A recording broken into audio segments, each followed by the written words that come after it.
সূচনা পর্বে আলোচনা যা হচ্ছে, আশা করি তা সকলের মনোজ্ঞ হয়তো হবে। কারণ গীতার আলোচনাটা ভীষণ দরকার আমাদের সমাজে, ভীষণ প্রয়োজন, খুব প্রয়োজন। মানুষ গীতাকে ভুলে যাচ্ছে। মুখে আমরা যতই গীতা গীতা বলি না কেন, গীতাকে অনুসরণ করে যে জীবনকে এগিয়ে নিয়ে চলা, সেটা কিন্তু আমরা এই মুহূর্তে ভুলতে বসেছি। তাই এই গীতার আলোচনার সূত্রপাত শ্রীমদ্ ভগবত গীতা। তার মঙ্গলাচরণ একটা শ্লোক আছে, প্রত্যেকে দেখবেন। সর্ব উপনিষদ গাব দগ্ধা গোপাল নন্দন পার্থ বৎস সুধীর ভক্তা দুগ্ধং গীতামৃতং মহৎ। কতগুলো আলোচনা আগে না করে নিলে গীতায় ঢোকা যাবে না। প্রত্যেক মানুষের ভেতরে এই আলোচনাগুলো থাকা দরকার। আলোচনাগুলো গভীরভাবে ভেতরে গেঁথে নেওয়া দরকার। তবে আপনি গীতাকে বুঝতে পারবেন, গীতার সুর বুঝতে পারবেন, গীতার ছন্দ বুঝতে পারবেন, গীতার তাল বুঝতে পারবেন, গীতার লয় বুঝতে পারবেন, গীতার অনুভব আপনার স্বাভাবিকভাবেই হবে। সর্ব উপনিষদ গাব দগ্ধা গোপাল নন্দন পার্থ বৎস সুধীর ভক্তা দুগ্ধং গীতামৃতং মহৎ। দেখবেন শ্রীমদ্ ভগবত গীতার প্রত্যেকটি অধ্যায়ের শেষে একটি কথা বলা আছে, ইতি শ্রীমদ্ ভগবত গীতাসু উপনিষৎসু ব্রহ্মবিদ্যায়াং যোগশাস্ত্রে শ্রীকৃষ্ণার্জুন সংবাদে অমুক অধ্যায়। গীতার পরিচয় পাচ্ছি, শ্রীমদ্ ভগবত গীতা হলেন উপনিষদ, শ্রীমদ্ ভগবত গীতা হলেন যোগশাস্ত্র, শ্রীমদ্ ভগবত গীতা হলেন ব্রহ্মবিদ্যা। শব্দগুলো আমি সবই আপনাদের কাছে পৌঁছে দেওয়ার চেষ্টা করব। এর তাৎপর্য কি? প্রথমেই আসি উপনিষদে। ভারতবর্ষে বেদের দুটো ভাগ আছে, একটা হলো জ্ঞানকাণ্ড, একটা হলো কর্মকাণ্ড। সংগীতা ভাগ অর্থাৎ মন্ত্র ভাগ, ব্রাহ্মণ, এগুলো সবই কিন্তু কর্মকাণ্ডের বিষয়। আর জ্ঞানকাণ্ডটা হলো উপনিষদ ভাগ। অর্থাৎ ভারতবর্ষ কত বড় সমৃদ্ধ দেশ, ভারতবর্ষের চেতনা কত সুদূর প্রসারিণী, একে যদি বুঝতে হয় তাহলে প্রত্যেক মানুষের জীবনে উপনিষদ বোঝা দরকার, উপনিষদ জ্ঞান দরকার, উপনিষদের ধারণা দরকার। তবে একটা মানুষ সত্যিকারের তৈরি হবে। খাপছাড়া জ্ঞান নিয়ে মানুষ তৈরি হয় না। তার একটা গভীর বোধ জীবনে আসা দরকার, যে বোধ তাকে মূল্যবোধ দেবে, মূল্যবোধ শিখতে সাহায্য করবে, যে বোধ তাকে ভারতবাসী হিসাবে ভাবতে গর্বিত বোধ করবে, গর্ব এনে দেবে ভেতরে। এই জায়গাগুলো তৈরি হওয়া দরকার। আমরা তো যেন ভুই ভোর মানুষ কতগুলো ভারতবর্ষে বাস করছি। আমাদের না আছে ধ্যান, না আছে ধারণা, না আছে চিন্তার প্রসারতা, না আছে জ্ঞানের প্রতি নিষ্ঠা, জ্ঞান অর্জনের জন্য ব্যাকুলতা, এগুলো আমাদের নেই। আমরা দিন আনি দিন খাই মানুষের মতন। চলছে চলুক, যেভাবে চলছে ভালোই আছি। ফ্ল্যাটে বাস করছি, অনেক উঁচু তলায় থাকছি, দূরের হাওয়া খাচ্ছি, বহু দূরে নিচে রাস্তার ছোট ছোট মানুষগুলোকে দেখছি, গাড়ি চলছে বুঝছি, এই আমাদের ধারণা। কিন্তু এই বিরাট বিশ্ব ব্রহ্মাণ্ড, এই বিরাট সংসার যিনি চালাচ্ছেন, যার নেতৃত্বে চলছে এই সংসার, তাকে জানবার চেষ্টা তো একবারও করি না, তাকে ভাববার চেষ্টা তো একবারও করি না। আমরা সবাই ইটের ওপর ইট, ভেতরে মানুষ কীট। আমরা কীট হয়ে গিয়েছি সবাই। সেই কীটত্ব থেকে আমাদের এইবার বেরিয়ে আসা দরকার। খোলা হাওয়ায়, মুক্ত আকাশের তলে অসীমকে অনুভব করা প্রয়োজন। এই জন্য গীতা পাঠ আমাদের ঘরে ঘরে হওয়া দরকার। গীতাকে ধর্মগ্রন্থ ভেবে ঠাকুর ঘরেই শুধু রেখে দেবেন তা নয়, গীতাকে বিছানার বালিশে রাখবেন, বালিশের তলায় রাখবেন, যাতে গীতাকে সব সময় নাড়াচাড়া করা যায়, উঠতে বসতে খেতে শুতে তার সঙ্গে একটা সঙ্গ করা যায়। গীতা আমাদের কাছে মাতৃসমা, মা বলেই তাকে বলেছেন শাস্ত্র। গীতার প্রথমেই মঙ্গলাচরণে প্রথম শ্লোকে আমি আজকে একটি শ্লোকের উপর আলোচনায় যাচ্ছি। সেই শ্লোকটি নিশ্চয়ই বুঝতে পারছেন। সর্ব উপনিষদ গাব দগ্ধা গোপাল নন্দন পার্থ বৎস সুধীর ভক্তা দুগ্ধং গীতামৃতং মহৎ। ভারতবর্ষে উপনিষদগুলো ঋষিগণের দান। যে ঋষিগণ একদিন আরণ্যক সভ্যতাকে গড়েছিলেন, যে আরণ্যক সভ্যতার প্রতি রবীন্দ্রনাথ তার শ্রদ্ধা জানিয়েছিলেন শান্তিনিকেতনে, সেই তপবন কেন্দ্রিক সভ্যতা, সেই গুরু এবং শিষ্যের অসাধারণ সম্পর্ক, সেই জায়গাটাকে আমাদের একটু অনুভবে আনতে হবে। উপনিষদগুলো হাজার হাজার বছর আগে সৃষ্টি। উপনিষদ শব্দ স্ত্রীলিঙ্গ, এই জন্য গীতাসু উপনিষৎসু কথাটা ব্যবহৃত হয়েছে। উপপূর্বক, নিপূর্বক, সদ্ধাতু কি প্রত্যয় করে উপনিষদ শব্দ নিষ্পন্ন। উপমানে সমীপে, নি মানে নিঃশেষে, সদ্ধাতুর অর্থ হলো এটা ধাতু, ক্রিয়াপদ, অর্থাৎ নিষন্ন হওয়া, কাছে যাওয়া। তারপরে একটা প্রত্যয় আছে কি প্রত্যয়, অর্থাৎ যে জ্ঞানের দ্বারা ব্রহ্মের কাছে গিয়ে বসা যায়, ঈশ্বরের কাছে যাওয়া যায়, আত্মার কাছে যাওয়া যায়, সেই জ্ঞানের ভান্ডারের নামই হলো উপনিষদ। ভারতবর্ষের সব যদি শেষ হয়ে যায়, এই উপনিষদগুলো যদি বেঁচে থাকেন, তাহলে কিন্তু ভারতবর্ষ টিকে থাকবে। এটা কিন্তু ভাববেন না যে ভয়ঙ্কর দুর্যোগের দিন আমাদের অনেক গেছে, অনেক অনেক অনেক। আমরা 600 বছর ইসলামের অধীনে ছিলাম, 180 বছর ইংরেজের অধীনে ছিলাম, প্রায় 20 বছর কম 800 বছর আমরা পরাধীন ছিলাম। কিন্তু তবুও ভারত হারিয়ে যায়নি। ভারত তার নিজের আত্মার অনুভবে আজও অটল, আজও উপলব্ধির জন্য সে ব্যাকুল। তার কারণ হলো এই উপনিষদ রাজি। আমরা হয়তো বুঝি না, স্বীকারও করবো না সবাই, কারণ উপনিষদ তো সবাই পড়েন না, উপনিষদের জ্ঞান তো সবারই ভেতরে অর্জিত হয় না। তাই উপনিষদগুলো অবহেলিতই রয়ে গেছে। আর আজকে এমন কোনো শিক্ষালয় নেই যেখানে উপনিষদগুলোর পাঠ দান করা হয়। আমাদের একসময় পণ্ডিত সমাজ ছিলেন, তারা উপনিষদের চর্চা করতেন, ছাত্রকে উপনিষদ পড়াতেন, উপনিষদের গভীর তাৎপর্য ধরিয়ে দিতেন, ছাত্র সমৃদ্ধ হতো। এই সমৃদ্ধি নিয়েই সে বাড়ি ফিরত, সংসারে ফিরত, গার্হস্থ্যাশ্রমে। এই ছিল এককালের ভারতের শিক্ষাদান পদ্ধতি। সেই শিক্ষা হারিয়ে গেছে। ইংরেজরা এসে তাদের দেশের শিক্ষা আমাদের দেশে প্রচলিত করেছে, আমরা সেই শিক্ষাকেই এখন বহন করে চলেছি। শিক্ষা আমাদের কাছে ভারত স্বরূপ, শিক্ষা আমাদের কাছে অর্থ উপার্জনের একটা প্রক্রিয়া মাত্র। কিন্তু না, শিক্ষা মানুষকে বড় করে, তার হৃদয়ের প্রশস্তি এনে দেয়, তাকে বিরাটের সঙ্গে যোগাযোগের একটা পথ খুঁজে দেয়। এই জন্য শিক্ষার দরকার আছে, বিশেষ করে উপনিষদ শিক্ষার। আচার্য শঙ্কর, তিনি 12খানা উপনিষদের ওপর টিকা করেছিলেন। সম্ভবত তিনি এই উপনিষদগুলোর গুরুত্ব দিয়েছিলেন সবচেয়ে বেশি। উপনিষদ অনেক আছে, 108খানা উপনিষদ এমনিই বাজারে পাওয়া যায়। এক সময় নাকি শোনা যায় 1008 উপনিষদ ছিলেন এই ভারতবর্ষে। সেগুলো সব হারিয়ে গেছে, লুপ্ত হয়ে গেছে বহু গ্রন্থ ভারতের। সেই সমস্ত লুপ্ত গ্রন্থের অনুভবও আমরা করি না, কারণ সেগুলো আমাদের ধরা ছোঁয়ার মধ্যে নেই। সেই উপনিষদ যে কখনো তিনি টিকা করেছিলেন, গীতার সংখ্যা হচ্ছে 13 সংখ্যক উপনিষদ। গীতা নিজেই একটি উপনিষদ। অর্থাৎ এই জ্ঞান, এই বোধ, গীতার এই শিক্ষা মানুষকে ব্রহ্মের সমীপবর্তী করে, তাই এর নাম উপনিষদ। উপনিষদটা গীতার বিশেষণ। গীতাসু উপনিষৎসু ব্রহ্মবিদ্যায়াং, গীতা ব্রহ্মবিদ্যা। অর্থাৎ যে জ্ঞান মানুষকে ব্রহ্ম তত্ত্বের অনুভব দেয়, যে ব্রহ্ম সর্বত্র আছেন, সর্বত্র বিরাজমান, সর্বত্র তার উপস্থিতি, সেই ব্রহ্মের ধারণাটা গীতা পড়লে পাওয়া যায়, গীতার ভেতরে ঢুকলে পাওয়া যায়। আর গীতা সর্বোপরি যোগশাস্ত্র। অর্থাৎ মানুষের জীবনে যোগ প্রতি মুহূর্তে দরকার। সংসারে থাকতে গেলে যোগযুক্ত হয়ে থাকতে হয়, বিয়োগ নয়, যোগ। যোগ বিয়োগ মানুষকে শান্তি দেয় না, তৃপ্তি দেয় না, আনন্দ দেয় না। যোগ আনন্দ দেয়। আমরা কারোর সঙ্গে ঝগড়া করি, তাকে দূর করে দিই, দূরে ঠেলে দিই, এটার নাম বিয়োগ। গীতা আমাদের যোগযুক্তি এনে দেন। সবাইকে নিয়ে চলো, সবাইকে নিয়ে চলো, সবাইকে নিয়ে চলো। চরৈবেতি, এটা উপনিষদের কথা। এগিয়ে চলো, কিন্তু সবাইকে নিয়ে চলো। তোমার পেছনে যদি কেউ পড়ে থাকে অজ্ঞানের অন্ধকারে, সে যদি তোমার সাথ না পায়, সঙ্গী তোমাকে যদি, তোমার সঙ্গ যদি না পায়, তাহলে কিন্তু তুমি ঠকে যাবে। কারণ সে তো পেছনে পড়ে রইল একেবারে মূর্খ হয়ে। তাকে তৈরি করে নাও, একসঙ্গে চলো। এই সংসার পথেও যেমন যোগ দরকার, নিজের জীবনেও তেমনি একটা যোগ দরকার। আমার ভেতরে সবসময় ব্রহ্ম আছেন, পরমাত্মা আছেন, তিনি আমাকে সঙ্গ দিচ্ছেন, তাকে অনুভব করা। এই অনুভবটাই হলো গীতার অনুভব। এই যোগযুক্তিটাই গীতার উপদেশ। অর্জুনকে বারবার বলেছেন যোগযুক্ত ভবার্জুন। অর্জুন, তুমি যোগযুক্ত হও। গীতায় যোগ শব্দ বহুবার এসেছে। আমি প্রসঙ্গক্রমে সব কথাই আলোচনা করব। যারা গীতাকে শুনছেন, গীতাকে ভালোবাসেন, গীতা পড়তে গিয়ে হোঁচট খান সংস্কৃত জানেন না বলে, আশা করি তারা এই আলোচনা শুনতে শুনতে গীতার জন্য প্রস্তুত হবেন মানসিকভাবে। গীতাকে শুনবেন, গীতাকে ভাববেন, গীতাকে ভালোবাসবেন, গীতাকে শ্রদ্ধা করবেন, গীতাকে অত্যন্ত আদর জানাবেন। সন্তান সন্ততির কাছে গীতার মহিমা তুলে ধরবেন। নিজে না বুঝলে মহিমা তুলে ধরা যায় না। এজন্য নিজে আগে পড়বেন, নিজে বুঝবেন। স্ত্রী থাকলে স্ত্রীকে শোনাবেন, তিনিও যাতে গীতার সঙ্গে যুক্ত হন, তাকে যুক্ত করে নেবেন। এর নামও কিন্তু যোগ। আসুন এইবার আসি সর্ব উপনিষদ গাবো। গীতার প্রথমেই মঙ্গলাচরণের শ্লোকটি কিন্তু খুব উপলব্ধির জন্য, খুব গভীরভাবে বুঝবার জন্য। উপনিষদ শব্দটা স্ত্রীলিঙ্গ, এই জন্য উপনিষদগুলোকে গাভী রূপে চিন্তা করা হয়েছে। এরা দুগ্ধবতী গাভী, দুধ দেয়, অর্থাৎ এরা অমৃত দান করে, চেতনার অমৃত দান করে।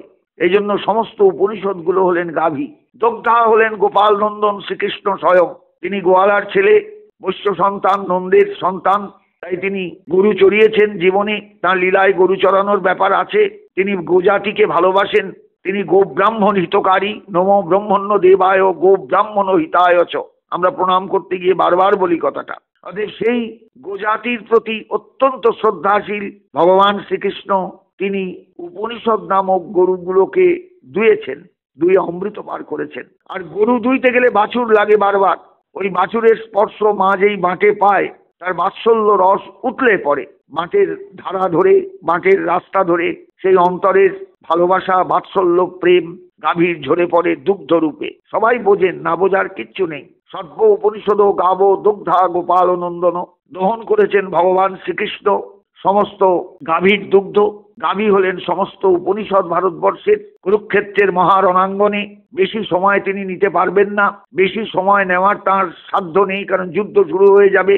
তাও তিনি যেহেতু মহাকালস্বরূপ, তিনি মহাকাল, কাল তাঁর দ্বারাই নিয়ন্ত্রিত, তাই সূর্য সেই মুহূর্তে স্তব্ধ হয়ে গিয়েছিলেন, কাল দাঁড়িয়ে গিয়েছিলেন। এই জন্য যুদ্ধক্ষেত্রে সমস্ত সৈন্যবাহিনী দুপক্ষের ছবির মতন চিত্রার্পিতবৎ দাঁড়িয়েছিল অন্তত 2 ঘন্টা কমপক্ষে। ভগবান শ্রীকৃষ্ণ গীতা উপদেশ দিয়ে যাচ্ছেন, অর্জুন শুনে যাচ্ছেন। তাহলে পৌষ মাসের বা অঘ্রাণ মাসের এই ঠান্ডার সময়ে যেখানে দিন ছোট, সেখানে এতটা সময় সকালে ব্যয় হয়ে গেল, অথচ কেউ জানতে পারলেন না, কেউ বুঝতে পারলেন না, কেউ ধরতে পারলেন না যে কি হঠাৎ ঘটে গেল। যে 2 ঘন্টা 2.5 ঘন্টা সময় গোবিন্দ উপদেশ দিয়ে যাচ্ছেন, দূর থেকে সবাই দেখছেন, কাছে যারা আছেন তারা স্পষ্ট করে দেখছেন। বিরাট কপিধ্বজ রথের সারথীর আসনে বসে শ্রীকৃষ্ণ জ্ঞান মুদ্রা হাতে নিয়ে অর্জুনকে উপদেশ দিচ্ছেন, গীতার উপদেশ। ভাবুন না একবার, প্রত্যেকে ভাবলে বুঝতে পারবেন কি অসাধারণ ঘটনাটা ঘটে গেল, অথচ একটা মানুষও টের পেল না। বেদব্যাসও কোথাও কিছু বললেন না। গীতা ব্যাখ্যা করতে গিয়ে বা গীতা মহাভারতের অন্তর্ভুক্ত করে যুদ্ধক্ষেত্রের অবস্থাটা বলতে গিয়ে অন্তত তার এই জায়গাটা তোলার দরকার ছিল, যে এই যে সময়টা চলে গেল, কাল চলে গেল, কেউ নড়চড় করলেন না। সবাই তো যুদ্ধের জন্য প্রস্তুত হয়েছিলেন, সবাই চুপ করে রইলেন কেন? না, যিনি জগৎকে চুপ করিয়ে রাখতে পারেন তিনি মুখর, তাই জগৎ চুপ করেছিল, তার চারপাশের জগৎ চুপ করে দাঁড়িয়েছিল, ছবির মতন দাঁড়িয়েছিল। কেউ বুঝতে পারেনি, তারা মনে করলো 2-1 মুহূর্ত কেটে গেল, কিন্তু কেটে গিয়েছিল সময় যদি মাপেন তাহলে অন্তত 2 ঘন্টা 2.5 ঘন্টা গীতা উপদেশ চলেছে। বেলা বেড়েছে, সূর্যের তাতও বেড়েছে, কিন্তু সূর্য তো সেই মুহূর্তে নড়াচড়া করতে পারেননি, তিনিও মহাকালের দ্বারা নিয়ন্ত্রিত, তিনি চুপ করে এক জায়গায় ছিলেন। সময় এগিয়ে গেছে, এইভাবে গীতা এসেছেন আমাদের সামনে। ভাবুন একবার, সর্ব উপনিষদ গাব দুগ্ধা গোপাল নন্দন। অর্জুন মধ্যে মধ্যে প্রশ্ন করেছেন, অর্জুন এখানে বাছুর, বাছুর যদি মায়ের মাঠে গিয়ে মুখ না দেয় মায়ের স্নেহরস খরিত হয় না, তাই অর্জুন প্রশ্ন করেছেন বলেই তিনি বাছুর। আর জগতের সমস্ত সুধীগণ হলেন এই গীতারূপ অমৃতের ভোক্তা। আর গীতা দুগ্ধ, সেটা হলো অমৃত স্বরূপ। দুগ্ধং গীতামৃতং মহৎ, এই অমৃত স্বরূপ দুগ্ধ সেদিন ঝরে পড়েছিল গোবিন্দের অসাধারণ কণ্ঠ থেকে জগৎবাসীর উদ্দেশ্যে, মানুষের উদ্দেশ্যে। কারণ জগতের মানুষ সকলেই কিন্তু সেদিন জানতে পারেনি, বুঝতে পারেনি জগৎ কি পেল, কি লাভ করলো। শতাব্দীর পর শতাব্দী চলে গেল, তারপর কত হাজার বৎসর পার হয়ে গেল, আজও গীতা মানুষের দরবারে অত্যন্ত শ্রদ্ধার বস্তু। তার প্রতি শ্রদ্ধা মানুষের, যারা বোঝেন তারা শুধু মাথা টেকান গীতার দিকে তাকিয়ে, যে মাগো তুমি একটু কৃপা করো, মা তুমি একটু করুণা করো। ভুলে যাবেন না, মহাপ্রস্থান ত্রয়ের অন্যতম প্রস্থান হলেন শ্রীমদ্ ভগবদ গীতা। আমাদের ভারতের ঋষিগণ 3টে প্রস্থানের চিন্তা করেছেন। কারণ ওই যে মহাপ্রস্থান কথাটা এর আগে বলেছিলাম, যে যুধিষ্ঠির, ভীম, অর্জুন, নকুল, সহদেব, দ্রৌপদী উত্তরাপথের দিকে যাত্রা করছেন। উত্তর দিকে সাধককে যেমন যেতে হয়, উত্তর সুষুম্না কাণ্ডের মধ্যে দিয়ে যেমন সহস্রারে তাকে যেতে হয়, তেমনি প্রত্যেক মানুষকেই যেতে হয় উত্তরাপথের উদ্দেশ্যে। এটাই তো হচ্ছে ভূমার পথ, অসীমের পথ, ব্রহ্মের সাক্ষাৎকারের স্থান, ঈশ্বরের সাক্ষাৎকারের জায়গা, আত্মার সাক্ষাৎকারের জায়গা। যেতে হয় মানুষকে এই পথে। তাই সেই পথে যাওয়ার জন্য আমরা সবাই প্রস্তুত কি না, এটা বিচার করবেন মহাপ্রস্থান ত্রয়ের আলোচনা। ঋষিগণ ভারতের এক সময় প্রস্থান ত্রয়কে 3 ভাগে, প্রস্থানকে 3 ভাগে ভাগ করেছেন। প্রস্থানত্রয়, মহাপ্রস্থানত্রয়। আমি বলেছি আপনাদের কাছে আগে যে মহাপ্রবেশ মহাপ্রস্থানের বিপরীত শব্দ নয়, মহাপ্রস্থানের কোনো বিপরীত শব্দ নেই। মহাপ্রস্থান মানে অ্যাবসলিউট ডিপারচার, এই জগৎ থেকে বেরিয়ে যাওয়া, এই বন্ধন থেকে বেরিয়ে যাওয়া, এই মায়ার সংসার থেকে বেরিয়ে যাওয়া। এটা কিন্তু মানুষের প্রয়োজন বোঝার। আমি বেরোতে পারবো কি পারবো না সেটা আলাদা কথা, কিন্তু বেরিয়ে যাওয়ার চিন্তাটা মানুষের মাথায় আসা দরকার, বেরিয়ে যাওয়ার ভাবনাটা মানুষের মাথায় থাকা দরকার। এই সংসার আমার নয়, হেথা নয়, হেথা নয়, অন্য কোনো কোথাও, অন্য কোনোখানে, আমার জায়গা অন্য জায়গায়। এই ঘর বাড়ি, এই সংসার, এই খ্যাতি যশ সম্মান, এগুলো কিচ্ছু নয়, কিচ্ছু নয়, কিচ্ছু নয়। আমাকে বেরিয়ে যেতে হবে এই সংসার থেকে, এই দেহের থেকে বেরিয়ে যেতে হবে। দেহের থেকে আমরা প্রতিবারই বেরোই, যতবার জন্মাই ততবার মরি, কিন্তু এটা এমন নিশ্চিত করতে হবে যাতে যাতে আর কোনোদিন দেহ ধারণ করে এই সংসারে না আসতে হয়, কর্মফল মাথায় নিয়ে কর্মফল ভোগ করার জন্য। এটা প্রত্যেককে বুঝতে হয়। এই মহাপ্রস্থান ত্রয়ের প্রথম প্রস্থান হলো শ্রুতি প্রস্থান, অর্থাৎ উপনিষদ গুলো হলো আমাদের শ্রুতি। শ্রুতি মানেই বেদের অপর নামই হলো শ্রুতি। এককালে ঋষিরা কিছু লিখতেন না, সব মুখে মুখে থাক, শিষ্য প্রশ্ন করতেন, গুরু উত্তর দিতেন। আরণ্যক সভ্যতা এইভাবে প্রশ্নোত্তর পর্বের মধ্যে দিয়ে বিরাট জ্ঞানের আদান প্রদান হতো। জ্ঞানের সূর্য জ্বলে উঠত শিষ্যের অন্তরে গুরুর কৃপায়। সেই দিনগুলো হারিয়ে গেছে আমাদের। রবীন্দ্রনাথ আক্ষেপ করে লিখেছিলেন তার কবিতায়, এই সংসারের সভ্যতার দিকে তাকিয়ে দাও ফিরে সে অরণ্য লয় জনপদ। এই নিষ্ঠুর সর্বগ্রাসী সভ্যতা, নিষ্ঠুর সর্বগ্রাসী আধুনিক সভ্যতা আমাদের সব কেড়ে নিয়েছে। রবীন্দ্রনাথ আক্ষেপ করে বলেছিলেন, সেই অরণ্য আমায় ফিরিয়ে দাও। তাই তিনি শান্তিনিকেতনের পরিকল্পনা করেছিলেন, বিশ্বভারতীর পরিকল্পনা করেছিলেন। বিরাট মাঠ, উদার আকাশ, সেই আকাশতলে শান্তিনিকেতনের শিক্ষা দিতেন ছাত্রছাত্রীর উদ্দেশ্যে। সেদিনে যারা পাঠ শুনতেন রবীন্দ্রনাথের গুরুদেবের কণ্ঠে, যারা এখনো বেঁচে আছেন আশ্রমিক হিসাবে, তারা কিন্তু আজও স্মরণ করেন সেই দিনগুলোর কথা। অনেকেই চলে গিয়েছেন, দু একজন যারা অতিবৃদ্ধ অবস্থায় আছেন তারা আজও স্মরণ করেন সেই রবীন্দ্রনাথের পাঠদান প্রক্রিয়া। অসাধারণ। তিনি আরণ্যক সভ্যতাকে বড় পছন্দ করতেন, তপবন কেন্দ্রিক সভ্যতাকে বড় পছন্দ করতেন। গীতার আবির্ভাব সেই তপবন কেন্দ্রিক সভ্যতাকে কত যে সমৃদ্ধ করেছিল চিন্তা করা যাবে না। আসুন ফিরে আসি আবার। মহাপ্রস্থান ত্রয়ের প্রথম প্রস্থান হলো শ্রুতি প্রস্থান, অর্থাৎ উপনিষদ গুলোর আলোচনা। প্রত্যেক মানুষের জীবনে উপনিষদ গুলোর আলোচনা দরকার, কিন্তু আমাদের সেই জীবনের সময় নেই, আমরা সময় পাই না, কিন্তু আলোচনা দরকার। সংস্কৃত ভাষাটাও একটা বিরাট আমাদের কাছে মানে কষ্টদায়ক, অনেকেই আমরা বুঝি না। এই ভাষাকে ব্যাখ্যা করারও লোক কমে আসছে সমাজে, তাই ব্যাখ্যার জন্য যেতে হয় সেই রকম ব্যক্তির কাছে যিনি উপনিষদের ব্যাখ্যা প্রাঞ্জল ভাবে তুলে ধরতে পারেন। সেরকম লোক সমাজে কই, কোথায় সমাজে সেই লোক? কিন্তু দরকার আমাদের। এই উপনিষদ জ্ঞান লাভের পর আসতে হয় শ্রুতি প্রস্থানের পর স্মৃতি প্রস্থানে। একটা ছেলে সেই শৈশব কৈশোর কাটালো গুরুগৃহে, শ্রুতি প্রস্থানের আলোচনায়। এইবার সে গার্হস্থ জীবনে ঢুকবে। এইবার তার প্রতিনিয়ত চলার পথে যে সম্বল প্রয়োজন, সেই সম্বল হলেন শ্রীমদ্ ভগবদ গীতা। স্মৃতি প্রস্থান, স্মৃতি মানে স্মরণ। আমার প্রতি মুহূর্তে জীবনের গাইড কে হবে? শ্রীমদ্ ভগবদ গীতা। গাইডেন্স পাবো কার কাছ থেকে? শ্রীমদ্ ভগবদ গীতা। ভগবানের বাংময়ী বাংময়ী মূর্তি। ভাবুন একবার জায়গাটা। শাস্ত্র বলেছেন গীতা হলেন গোবিন্দের বাংময়ী মূর্তি, তার অক্ষর রূপে তার রূপ হলেন বা তার বিগ্রহ হলেন শ্রীমদ্ ভগবদ গীতা। তাই গীতার কাছে আসতে হবে, গীতাকে স্মরণ করে চলতে হবে সারাটা জীবন। যতদিন আমি গার্হস্থ্যাশ্রমে আসছি, যেদিন আমার গার্হস্থ্যাশ্রমের কাজ মিটবে সেই দিন আমাকে নিতে হবে একেবারে সন্ন্যাস জীবন। গৃহে আছি অথচ কোথাও নেই, কারোর সঙ্গে সম্পর্ক নেই। বুঝেছি এবার যে গৃহ আমার নয়, এই দেহটা আমার নয়, সংসারে যাদের পেয়েছি কাছে এরা কেউ আমার নয়, নাতি নাতনি এরা কেউ আমার নয়, কেউ আমার নয়, কেউ নয়, কেউ নয়, কেউ নয়। আমি একা। আমাকে এইবার এই সংসার থেকে বেরোতে হবে, প্রস্তুতি দরকার। তখন ন্যায় প্রস্থানের আলোচনা, অর্থাৎ বেদান্তের আলোচনা। অথাত ব্রহ্ম জিজ্ঞাসা। অত কাজ শেষ হয়েছে, সব ফুরিয়েছে সবকিছু। এবার আমার ছুটি। নৌকার নোঙরটা এবার তুলতে হবে, নৌকো ছেড়ে দিতে হবে স্রোতের তালে। স্রোত যেখানে নিয়ে যায় আমাকে সেইখানে যেতে হবে। এইভাবে মানুষের জীবনটাকে ভাগ করেছেন ভারতবর্ষ। ভাবতে পারবেন? এই হলো মহাপ্রস্থান ত্রয়। শ্রুতি প্রস্থান, স্মৃতি প্রস্থান, ন্যায় প্রস্থান। ন্যায় প্রস্থান মানেই হলো নিয়ে যায় যা। সব শেষে আমাকে নিয়ে যাবে যে জ্ঞান ব্রহ্মের কাছে, সব শেষে আমাকে নিয়ে যাবে যে জ্ঞান ঈশ্বরের কাছে। সব শেষে জীবনের সায়ান্ন বেলায় যে জ্ঞানকে আশ্রয় করে আমি ঈশ্বরকে পাবো, ঈশ্বরের অনুভব পাবো, ভূমাকে পাবো, আনন্দময়কে পাবো, সেই জ্ঞানই হলো সম্পূর্ণ জ্ঞান, সম্পূর্ণ জ্ঞানের পূর্ণতা। এই হলো ন্যায় প্রস্থান নিয়ে যায় যা। কাজে কাজে বুঝতেই পারছেন যে গীতা হলো মাঝখানের জ্ঞান, স্মৃতি প্রস্থান। জীবনের মধ্যভাগে গীতাকে আমাদের বড় দরকার, গীতা আমাদের বড় কাছের, গীতা আমাদের বড় নিকটের। এই নৈকট্যটা অনুভব করা প্রয়োজন প্রত্যেক মানুষের, প্রত্যেক ভারতবাসীর, প্রত্যেকটি মানুষের। তাহলে নিশ্চয়ই শ্লোকটা সবাই বুঝতে পারলেন। এই হলেন গীতা। সর্ব উপনিষদ গাবো দগ্ধা গোপাল নন্দন পার্থ বৎস সুধীর ভোক্তা। এই গীতার ভোক্তা সাধারণ মানুষ নয়, সুধীগণ। সু উত্তম ধী যাদের, ধী মানে বুদ্ধি, সু মানে ভালো, যাদের বুদ্ধিটা সত্যি জায়গায় পৌঁছেছে, যোগস্থ হয়েছেন যারা, তারা গীতাকে বুঝতে পারবেন। সবাই বুঝতে পারবেন না।